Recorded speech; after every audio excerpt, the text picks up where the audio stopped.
Guantanamo has not been shut.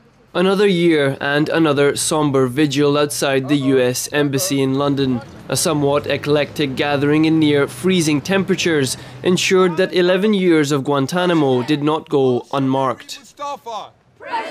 It's down to the public now. President Obama broke his promise 4 years ago to close Guantanamo Bay. The argument with so-called terrorists is that terrorists act outside of the law. But what we actually see is governments acting like mafia, like terrorists themselves, and they too are acting outside of the known confines of the law. There's no exceptions for the use of torture. There's no reason for arbitrary detention. If people have committed crimes, then try them in a normal court of law. Try them and then lock them up. Don't lock them up and then hold them for 11 years and say, oh, these people are bad. Why? Because we say so. It's just unintelligible that it would still be open, and especially for the people, the inhumane treatment to people who have been proven innocent. Of the nearly 800 men and children held in Guantanamo over the years, today 166 still remain. More than half of them have also been cleared for release, some many years ago. But despite having come out clean after years of detention without trial, interrogations and torture, or what the US Department of Defense called enhanced interrogation techniques, they remain trapped in this legal black hole. Staff at Reprieve, the legal action charity, have been working on some of the cases. The U.S. Congress in 2010 passed a law called the National Defense Authorization Act. That is the defense bill for the year. That's just the spending bill that manages all the budget for the Army. But they also tacked on a provision in there that had a lot to do with Guantanamo. And it said that no U.S. funds could be used to transfer detainees. It said that detainees could never be transferred or resettled in the United States, even the ones that are completely innocent. And it said that if they were going to be released, that the Secretary of Defense, the Secretary of State, and the Director of National Intelligence all had to agree, and that the country he went to had to certify that he would never commit an act of terrorism again, had to certify that he would never pose a threat to the United States ever again, and had to certify that they would watch him in perpetuity.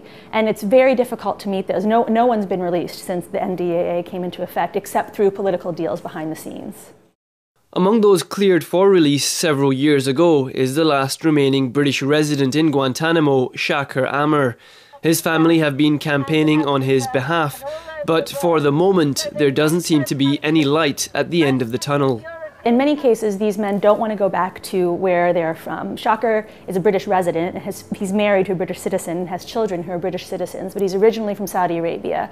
If he went back to Saudi Arabia, he'd probably be very, very mistreated or tortured, because that happens in a lot of places. These guys go back to countries that are less democratic than others, and they're guilt by suspicion. So they don't want to go back to their country of origin. They want to be resettled to a third country.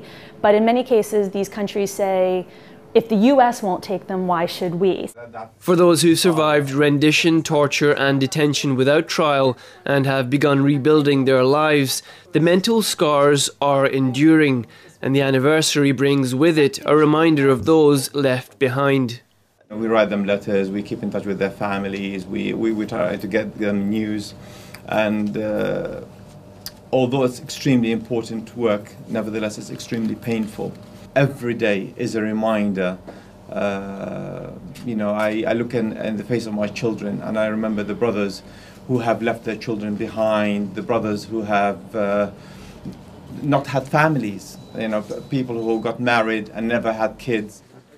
Omar Degayes was held in Guantanamo for 5 years.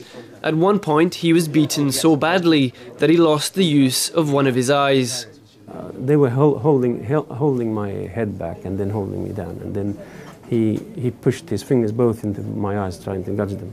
I didn't understand what he was doing, so I had my eyes clearly open until I felt the pain of his fingers going coldly inside the eyes, and he was pushing harder. So I closed my eyes, but it was too late, where his fingers were already inside. And the officer kept saying to him, more, more. And the guard was screaming, because he was, I think, frightened himself, saying, I am, I am. I think they wanted to make an example of us. We were in an Oscar block where they thought we were rebellious, because they did that to me and then went to the next cell, and next cell. They did to all of them. It was one night they did that. Several people lost their eyes. The mistreatment in Guantanamo will last with you, I think, forever. It's a grave wound, probably will stay in the heart or in the psyche of the person. Like other former detainees, he too feels a sense of guilt at being free when others remain inside. There are still people who were with us, comrades, people who are inmates, friends of ours, people who we lived with, and we promised that when we go out, had the expectation that we will be able to speak about them, especially us in the United Kingdom, because many who are released to Saudi Arabia, Yemen, others are gagged, imprisoned, sometimes silenced by force. When they heard the announcement in Guantanamo that I was going to be released, people were celebrating like as if they were going to be released. Because they know my background, I'm a lawyer, human rights lawyer. And on top of that, I speak English. On top of that, I'm in the UK.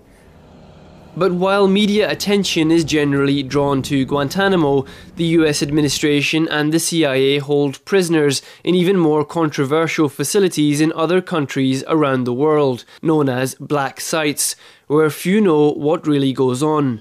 And now with drone strikes, human rights organisations say the Obama administration has completely bypassed the whole legal process. It's a controversial policy, but instead of capturing terrorism suspects, he's often just killing them abroad through drone strikes. So that you negate the need for a prison if you're not even bringing people to any kind of trial, or you're just killing them on the ground. Generally, the vast majority of them are just unnamed alleged terrorists abroad, but nobody has any idea what they're being charged with. And drone strikes are particularly problematic because Obama has said that his justification is basically anybody in military age between 18 and 65 is a target, is a potential militant, and it's up to them to prove after the fact that they weren't a militant. But if they're dead, it's very hard to prove that.